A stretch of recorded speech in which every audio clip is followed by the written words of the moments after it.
மாமாவை கட்டிக்கிறேன் அப்படின்னு ஐஸ்வர்யா சம்மதம் சொன்ன கையோட ஈஸ்வரி பார்க்குது. இதை சும்மா விடக்கூடாது, டக்குன்னு முடிக்கணும். பழம் நழுவி பால்லே விழுந்துருச்சு. டவக்குன்னு வாய்க்கில் போட்டு கபக்குன்னு முழுங்கி படக்குன்னு எடுத்துடணும். அப்போ தான் இதுங்கெல்லாம் ஒன்றும் பண்ண முடியாது அப்படின்ட்டு, மாமா கல்யாணத்தை டேரக்டாக பண்ணிடுவோம், நிச்சயமாக வேணாம் எதுவும் வேணாம், ஏன்னா பொண்ணு மாப்பிள்ளை இதுதான் தெரியும், நமக்குள்ளே எல்லாம் நடந்தது பூரா எல்லாம் தெரியும், அப்புறம் எதுக்கு அதையும் இதையும் பார்த்துக்கிட்டு நல்ல நாளுக்கு இல்லை நாள், நமக்கு எல்லாமே நல்ல நாள் தான், அதனால் நம்ம இன்னும் 2 நாளே கல்யாணத்தை வச்சுருவோம் அப்படின்னு சொல்ல, ஏன்பா பறக்கிற, சும்மா இரு பார்த்துக்கலாம் அப்படின்னு சொல்ல, ஐயோ மாமா எதை வேணாலும் கெடுப்பாளுங்க மாமா, இல்லை முறைப்படி டைவர்ஸ் வாங்கணும்ல அப்படின்னு சொல்ல, அவளை அதெல்லாம் ஒன்றும் பண்ண மாட்டா, அதெல்லாம் பார்த்துக்கலாம், கல்யாணத்தை முடிப்போம் மாமா, நம்மளை மீறி அவள் என்ன பண்ண முடியும் அப்படின்னு ஈஸ்வரி சொல்லுது. சரின்னு சொல்லிட்டு எல்லாத்தையும் மழுங்கடிச்சிடுறாங்க. இப்போ அப்பத்தான் இருந்துட்டு வேணான்னு எவ்வளோ சொன்னாலும் கேட்கல. சேது வந்து ஸ்ட்ரிக்டாக சொல்லிடுறாரு, நான் அவகிட்டேருந்து விலகணும், நான் ஒரு கல்யாணம் பண்ணணும் அப்படின்ட்டு. புள்ள வாக்கிய வேதம்னு அப்போ இருக்கார். எப்பேற்பட்ட அப்பங்க உண்மையில் ராஜாங்க, அதனால் ஒன்றும் பண்ண முடியல. அப்பத்தனால இங்கே இந்த விஷயம் வந்து அங்கே தெரிஞ்சிருது. தமிழ்ச்செல்வி சும்மா விட்டுருதுங்க, தேவையில்லை, நமக்கு எதுக்கு, அவங்க எப்படியோ போகிறாங்க அப்படின்னு சொல்லிட்டு இருக்காங்க. ஆனாலும் பார்த்தீங்கன்னா கல்யாணம் நடக்க போகுதுங்கிற தகவல் தெரிஞ்சிருது. செல்லப்பாண்டி வந்து பயங்கரமாக கத்துறாரு. அவன் எப்படி பண்ண முடியும், நமக்கு முறைப்படி விவாகரத்து ஆகலையே, நம்மளை இந்த மாதிரி வெட்டி விட்டு அவன் நல்லா இருக்க முடியுமா அப்படின்னு சொல்ல, அப்படியே செம்ம காண்டாகிறாங்க தமிழ்ச்செல்வி. ஓ, கல்யாணம் உடனே பண்ண ஆரம்பிப்பாங்களா, எப்படி பண்ண முடியும், நமக்கு ஒரு நீதி கிடைக்காம பண்ண விட்டுருவோமா. வசந்திக்கு ஒரே சந்தோஷம், எப்படியோ அவள் கல்யாணம் ஆகாமல் பண்ணுவோம்னு சொல்லிட்டால, அதுவே போதும் அப்படின்னு நினைக்கிறாங்க. அதுக்கப்புறம் எப்படி நம்ம இதை வந்து சும்மா விடக்கூடாதுமா, அவங்க போய் நின்னா அவன் என்ன வேணாலும் பண்ணுவான், அதனால இதை போராட்டமாக பண்ணணும் அப்படிங்கிறாங்க. அந்த சமயம் பார்த்து அந்த மகளிர் அணி தலைவி வராங்க, அந்த உரிமை போராட்ட தலைவி இருக்காங்க இல்லையா, அவங்க 2 பேரோட 4-5 பேரோட வர்றாங்க. என்ன தமிழ்ச்செல்வி எப்படி போயிட்டுருக்கு, எப்படி படிப்பெல்லாம் போகுது, அதெல்லாம் நல்லா போகுது மேடம் அப்படிங்கிறாங்க.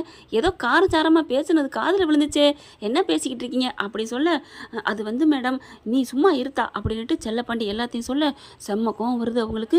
அதே எப்படி முறைப்படி விவாகரத்து வாங்காமல் இவங்க கல்யாணம் பண்ணுவாங்களா, இதை சும்மா விடக்கூடாது தமிழ்ச்செல்வி, கிளம்பு அப்படிங்கிற. ஆமாம் மேடம், நானும் சும்மா விட மாட்டேன், கிளம்புங்க அப்படிங்கிறாங்க. அதுக்கப்புறம் இன்னும் நம்ம கூட இருக்கிறவங்க எல்லாரையும் வர சொல்லுவோம் அப்படின்னு எல்லாரையும் வர சொல்கிறாங்க.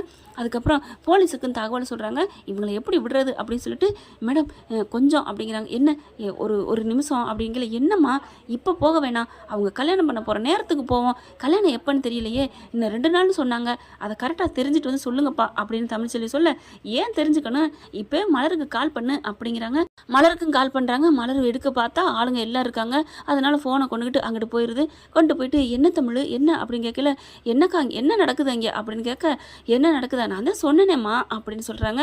இல்லை விவாகரத்து வெட்டி விடுறேன்னு நினைக்கிறாங்க, அது ஓகே, ஆனால் இன்னும் 2 நாள் கல்யாணம் சொன்னாங்க. ஐயோ 2 நாள் கல்யாணம் இல்லை தமிழ், இன்னைக்கு தான் கல்யாணம் அப்படி சொல்ல, என்னக்கா ஏக்கா நீங்கள் சொல்லலையா, உங்கள்கிட்ட நான் எத்தனை வாட்டி கால் பண்ணுறது, நீ எடுக்கவே இல்லை அப்படிங்கிறாங்க. நான் பார்த்தேன்க்கா, ஆனால் நீங்கள் இதை பற்றி சொல்லத்தான் அடிக்கிறீங்கன்ட்டு நான் எடுக்கலக்கா. என்ன தமிழ் நீ எடுக்க வேணாமா, இப்போ பாரு உன் வாழ்க்கை போகுது, என் வாழ்க்கை போகுதுன்னு நான் பயப்படலைக்கா, ஆனால் என்ன சீரழிச்சிட்டு அவங்க மட்டும் நல்லா இருப்பாங்களா, தமிழ் உனக்கு இன்னொரு உண்மை சொல்லணும் அப்படின்னு சொல்ல, என்ன அப்படின்னு கேட்குறாங்க.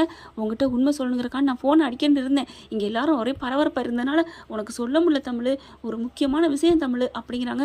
என்னக்கா சொல்லுக்கா. அதுங்க 3 பேரும் ரூமுக்குள்ள ரொம்ப சந்தோஷமாக ட்ரெஸ் எல்லாம் மேக்கப் பண்ணிட்டு இருந்துச்சுங்க.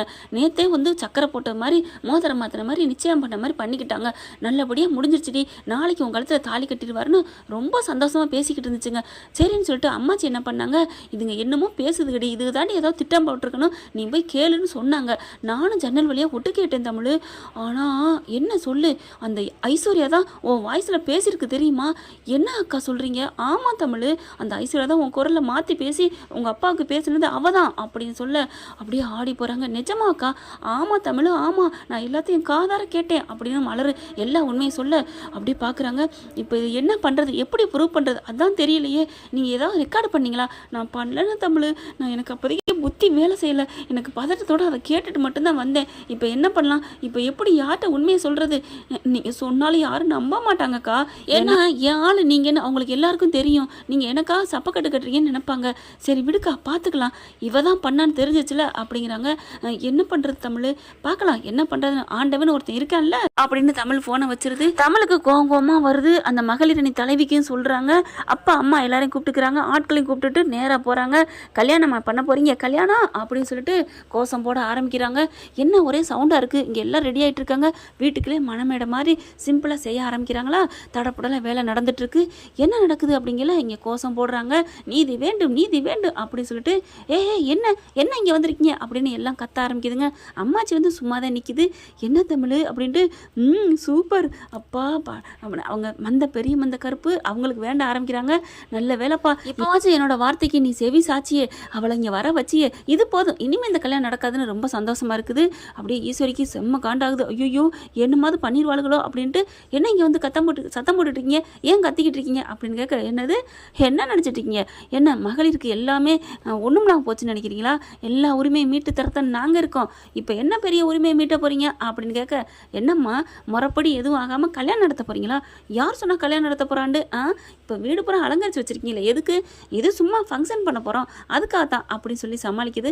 ஓ அப்படியா, சரி நீங்கள் பண்ணுங்கள், நாங்கள் இங்கே உட்காந்துருக்கோம், இங்கே பாருங்கள் எங்கள் வீட்டிலேருந்து எதுக்கு இதெல்லாம் பண்ணிட்டுருக்கீங்க அப்படின்னு சொல்லி கத்துறாங்க. அதுக்கப்புறம் ராஜாங்கம் சேது இங்கே வாயா அப்படின்னு சொல்லி எல்லாரையும் கூப்பிட எல்லாரும் வராங்க. ஐயோ என்ன இவ இப்படி வந்து உட்காந்து கோஷம் போடுறா, அவங்க பாட்டுக்கு போராட ஆரம்பிக்கிறாங்க. கோஷம் போட்டுக்கிட்டு இப்படி கையை நீட்டி நீட்டி வேண்டும் வேண்டும் நீதி வேண்டும்னு கத்த ஆரம்பிக்கிறாங்க. இங்கே எல்லாரும் சத்தம் போட்டுட்டு இருக்காங்க. இங்கே பாருங்க அதான் வேணாம் ஆகாதுன்னு சொல்லி போயாச்சுல, அப்புறம் என்ன அப்படின்னு இங்கே ராஜாங்க சொல்ல, என்ன சார் இப்படிலாம் சொல்கிறீங்க, நீங்களும் உங்களுக்கு எல்லாம் தெரியுமில்ல, சட்டம் முறைப்படி எல்லாம் வெட்டிட்டீங்களா, இல்லை அப்படிங்கல, அதான் கோர்ட்டில் கேஸ் நடந்துட்டு இருக்குல்ல, அப்புறம் என்ன முடிஞ்சதுக்கப்புறம் கல்யாணத்தை பண்ணுங்க, யார் வேணாண்டா அப்படிங்கிற ராஜாங்க பார்க்குறாரு. ஏய் கல்யாணம்னு உனக்கு யார் நீ சொன்னா அப்படின்னு முந்திக்கிட்டு சொல்ல, நீ தானே சொல்கிற, அந்த பெரிய மனுஷனை சொல்லுங்கள் நாங்கள் போயிடுறோம், சொல்லுங்கள் பெரிய மனுஷா இங்கே கல்யாணம் நடக்குதா இல்லையா அப்படிங்கல. அப்படியே இவரால் ஒன்றும் சொல்ல முடியல. அப்படியே வீட்டுக்குள்ளே போயிடுறாரு. சே இவர் என்ன இப்படி பண்ணுறாரு அப்படிங்கல. ஹலோ நில்லுங்க அப்படின்னு சொல்ல மறுபடியும் ராஜாங்க வராரு. இப்போ என்னம்மா, இப்போ உங்களுக்கு என்ன நடக்கணும் அப்படிங்கல. கல்யாணம் நடக்கப்படாது, முறைப்படி எதுவும் நடக்காமல் பண்ணால் இங்கே போலீஸோடு நாங்கள் வருவோம், இப்போ 10 பேர் உட்காந்துருக்க நாங்கள் 50 பேர் ஆகும் அப்புறம் அப்படி சொல்லிக்கிட்டு நிறைய பேர் வர ஆரம்பிச்சிடுறாங்க. தமிழ் செல்வி கோஷம் போட ஆரம்பிக்குது. அப்படி பார்க்குறாரு சேது. ஏய் என்னடி திமுறா, நான் நல்லா இருக்கக்கூடாதுன்னு கங்கணம் கட்டி அலையிறியாடி அப்படின்னு கோவமா கத்துறாரு. இங்கே இதுக்கு பஞ்சாயத்து இப்படி பேசிக்கிட்டு இருக்காங்க. ராஜாங்கம் இங்கே பாருங்கம்மா நாங்கள் எதுவும் பண்ண மாட்டோம், போதுமா கிளம்புங்கம்மா, ஏமா இப்படி அசிங்கப்படுத்துறீங்க அப்படின்னு சொல்ல, நாங்கள் அசிங்கப்படுத்துகிறோமா, ஒரு பொண்ணோட வாழ்க்கைக்கு எடுத்துட்டு சட்டம் தெரியாமல் நீங்கள் பண்ணிட்டு இருக்கீங்க, நாங்கள் அதை அப்படியே விடுவோமா அப்படின்னு அந்த மகளிர் அணி தலைவி பேசிகிட்டு இருக்கேல. இங்கே ஈஸ்வரி ஐஸ்வர்யா சித்ரா 3 பேரும் ரூமுக்குள்ளே போதுங்க. இப்போ என்ன பண்ணுறது ஒன்றும் புரியலையே, ஐயோ கல்யாணம் நடக்காதா ஆண்டி, என்ன ஆண்டி, ஐயோ ஆமாடி இதுக்காக நம்ம இவ்வளோ கஷ்டப்பட்டோம், இப்போ என்ன பண்ணலாம், சேது வர வச்சு சீக்கிரம் தாலி கட்ட சொல்லுவோமா, இனிமே எப்படி தாலி கட்டுறது, அதன் பெரிய மனுஷா அப்படின்னு உன் மாமனை இப்படி பேசிவிட்டாலே, ஏண்டி உன் பெரியப்பா சத்தியம் அப்படி இப்படின்னு நினைக்கிறவர் இப்போ முறைப்படி விவாகரத்து வாங்கினத்தான் கல்யாணம்னு சொல்லிக்கிட்டு இருக்காரு, நான் அப்படிலாம் பண்ண மாட்டேங்கிறாரடி, இப்போ கல்யாணம் நடக்காமல் போயிடுச்சுன்னா அடுத்து அப்படிங்கல. அம்மா நீ ஏம்மா பயப்படுற, அதெல்லாம் விவாகரத்து வாங்கினதுக்கப்புறமா ஐஸ்வர்யா கல்யாணம் நடக்கும், நீ பயப்படாதம்மா, உனக்கு எதுவும் ஆயிராமம்மா அப்படிங்கல. என்ன நீ பேசிகிட்டு இருக்கீங்க, இந்த தாமரை விட்டுருவாளா, அப்போ பயமாக இருக்குது, அவளை நினச்சி தான், ஏற்கனவே அவள் தனியாலாம் ஆக்கிட்டா, இல்லைன்னா கல்யாணம் ஆனவளாக இருந்தால் கூட பயம் இல்லாமல் தைரியமாக இருக்கலாம், அவள் வந்து நான் தான் தாலி கட்டுவேன்னு குறுக்கால பூந்து ஏதாவது பண்ணிட்டா, ஆமாம் இல்லை அப்படிங்கல. ஐஸ்வர்யா பார்க்குது. அத்தை ஆண்டி என் வாழ்க்கை வீணாக போயிருமா, நான் மாமா மேலே உயிரை வச்சுட்டேன் தெரியுமா, அவர் கிடைக்கணுங்கிறக்காண்டி நான் என்னென்ன பண்ணியிருக்கேன், என் குரலில் மாற்றி எப்படிலாம் நான் பேசினேன் அந்த தமிழ்ச்செல்வி குரலில், இது எல்லாமே வீணாக போயிருமா, ஐயோ நம்ம என்னென்ன பண்ணியிருக்கிறோம், அந்த போஸ்டர் ஒட்டினதுலேருந்து கோஷம் போட்டதுலேருந்து எல்லாமே நம்ம தான் பண்ணியிருக்கோம், இவ்வளவு எதுக்காக பண்ணேன், என் சேது மாமா கிடைக்கணும் தானே அப்படிங்கல. அப்படியே ராஜாங்க எல்லாத்தையும் கேட்டுறாரு. அவர் அதாவது அங்கே நிற்கிறாங்கன்னு தைரியமாக இங்கே பேச கரெக்டாக மலர் எல்லாத்தையும் கேட்டுட்டு பேசிக்கிட்டு இருக்காளுன்னு தெரிஞ்ச கையோட, மாமா சீக்கிரம் வாங்க அப்படின்னு கூட்டிகிட்டு வராங்க. என்னாச்சு அப்படிங்கிற மாதிரி கேட்க, இதுங்க 3 பேசுகிறத அம்புட்டையும் கேட்டுறாங்க. ஒட்டு மொத்தத்தையும் ராஜாங்க கேட்டுட்டு ஆடி போகிறாரு. அப்படியே கத்துவோமாங்கல, மாமா இப்போவே கேளுங்க மாமா அப்படின்னு மலர் சொல்ல, அப்படியே டமான்னு கதவை திறக்க 3 அப்படின்னு பேரஞ்ச மாதிரி நிற்கிதுங்க. ராஜாங்கத்தை பார்த்துட்டு சிரிக்கி மவுளுகளா என்னடி நடந்துட்டு இருக்கு அப்படிங்கல. சேது எல்லாரும் வந்துடுறாங்க. அங்கே இருக்கவங்க எல்லாருமே என்னாச்சு ஏதாச்சுன்னு இவர் கத்துறாரு, பயங்கரமாக கத்திடுறாரு. அங்கே இருக்கவங்க 50 பேருமே வர்றாங்க. 3 பேரையும் தரன்னு பிடிச்சி இழுத்து அந்த தள்ளி விடுறாரு. பாவீங்களா என் வாழ்க்கை கெடுத்தது நீங்கள் தானடி அப்படின்ட்டு ஐஸ்வர்யாவை செம்ம கொடுக்குறாரு. சேதுவை பார்க்குறாரு. என்னப்பா ஆச்சு அப்படின்னு கேட்க, அங்கே நடந்ததை அப்படியே சொல்கிறாரு. என்னப்பா அப்போ இவ தான் எல்லாம் பண்ணதா, தமிழ்ச்செல்வி எதுவும் பண்ணலையா, ஆமாடா அதை விட அந்த போஸ்டர் ஒட்டுனது எல்லாம் பண்ணது இவதான்டா, அந்த அவன் யாரு நீதிமானா, அவங்கிட்ட எல்லாமே பண்ணி கூட்டு சேர்ந்து பண்ணது எல்லாம் இவதான்டா. அது மட்டும் இல்லை சேது, அது மட்டும் இல்லை அந்த நீதிமான் கூட சேர்ந்துக்கிட்டு எல்லாம் பண்ணியிருக்காடா, அந்த அவனை சக்தியை பாவம் அந்த சின்னஞ்சிறு முடிஞ்சிருச்சு, கல்யாணம் ஆனது கூட அதுங்க வாழ்க்கையை கெடுக்கணும்னு அவள் உயிரை போக்க பார்த்துருக்கா. ஐயோ இது எல்லாமே தெரியாமல் நம்ம தமிழ்ச்செல்வி மேலே தப்பு நினச்சிட்டேமேடா. பெரிய மந்த கருப்பு நீ இருக்கையா அப்படின்னு பாட்டிக்கு அவ்வளோ சந்தோஷம். பார்த்தா செம்ம காண்டாகிறாரு. சின்னம்மாவை அடிக்க முடியாதுன்ட்டு அவங்க அக்காவையும் சித்ராவையும் ஆசிராவையும் பலார்னு அட்டிக்கிறாங்க. ஐஸ்வர்யாவுக்கு குருவி கூத்தாடுது. அம்மாச்சியும் 4 குடுப்பு கொடுக்குறாங்க. அதுக்கப்புறம் 3 பேர் ஒரு நிமிஷம் அந்த வீட்டில் இருக்கக்கூடாது, கிளம்புங்கடி அப்படின்னு சொல்லி எல்லாத்தையும் தள்ளி விட பார்க்குறாங்க. தள்ளி விட்டுறான்னு வைங்களேன். கருப்புக்கு ரொம்ப சந்தோஷம். ஏம்மா உனக்கு என்னென்ன பாசமாக வச்சுருந்தாரு, நீ சொன்னதெல்லாம் வேத வாக்குன்னு என் மாப்பிள்ளை நினச்சேன், இப்படி பண்ணிட்டியா அப்படின்னு எல்லாரும் காரி துப்ப வந்திருக்கவங்க எல்லாம் பண்ணுறாங்க. தமிழை பார்த்துட்டு சரி தமிழ், இனிமேல் இந்த கல்யாணம் நடக்காது, வா நம்ம கிளம்புவோம் அப்படிங்கிற அப்படியே பார்க்குறாங்க. இருங்க மேடம், ஒன்று பாக்கி இருக்குது அப்படின்ட்டு. ஏமாம்மா நான் எவ்வளோ சொல்லி நீங்கள் நம்பலைல, இப்போ நம்புறீங்களா?